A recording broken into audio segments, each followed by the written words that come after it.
What service do you require? Jim was clutching his chest, an irregular red shape he could no longer disguise, growing in circumference, spreading unevenly over the white breast pocket of his linen shirt. A love of horror films, something her friends thought uncharacteristic of her, hadn't prepared Ayisha for her first sight of blood, real blood, in these proportions. Her lungs inflated in stages, so that she was aware of an expansive void in her chest. "I'm sorry, what service?" She wasn't prepared for this. "One of my colleagues. He's been stabbed." It was as if her body was slow to catch up with this news. Only a couple of weeks ago, a staff meeting had been held to discuss the possibility of weapons being brought into school. Just a possibility, or so Ayisha had believed, recoiling from the statistics that had been bandied about. Where? The calm voice of the telephonist couldn't hold her attention. Her mind was galloping furiously. Should she line the witnesses up against the wall? But, scanning faces and hands, there was no obviously guilty party. Where? "I'm sorry, in the playground, Ashfield Comp." "And the wound? Where's that?" "His chest, the left side," Ayisha said this, knowing all it implied. Address confirmed, she thumbed the red exit button. By now she had reined in her cultish thoughts, but felt no less panic. Several pairs of eyes raked the tarmac, some glancing sideways, open wide. With the worry that she might be dismissing the boy responsible or, just as important, those who had egged him on, Ayisha identified two faces from the few who had yet to fall under her radar. "Max, Otis, stand by the gates and show the ambulance crew the way. No one goes out, you understand?" Silent on the question of police, her head dipped repeatedly as she conducted a rough head count.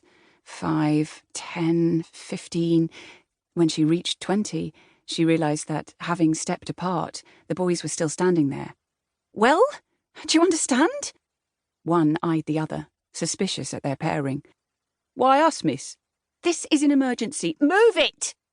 Incredulous as her voice sounded, it wasn't a job she would have relished. "Everyone else, stay where you are."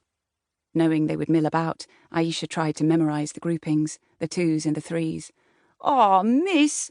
The speaker's shirt was unbuttoned, revealing crescents of pink nipple and a white band of underpants. His tie was loosened, his cheekbones smeared with a war paint of glittery blue eyeshadow.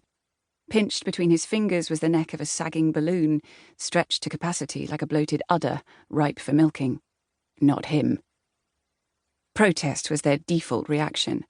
Murmurs of discontent, even among the shocked, brought an illusion of normality. Next to him, a girl's blouse, knotted in Daisy Duke style, revealed an expansive midriff. Not gym-toned or beautiful, her trophy stomach was defiantly displayed, its cavernous belly button pierced. "It's not like we asked for this, did we?" Definitely not her. With one hand pointing, Ayisha retraced the same 180 degrees, repeating, "I said, stay where you are," then turned to cover her back.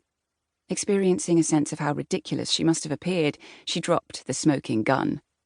For many of the kids present, these were to have been the final moments of their final day of school. Exams over, some had attended just so they could leave again. One last assembly, the head's message about sending our fine boys and girls out into the world, was delivered to the half-delirious crush pressing against the double doors at the back of the hall. No shouts of 3 cheers, no rendition of "For he's a jolly good fellow." This generation doesn't do pretense. Well, this is it, boys and girls. The life you were so impatient for. Sucks, doesn't it? Conspicuous among those holding uncapped lipsticks and laundry markers ready for the autographing of cheap polyester stood a girl with covered head and limbs. Neither envious nor condemning, her religion freed her from the gaudier obligations of ritual. Earlier, Ayisha would have recognised her look of quiet bemusement.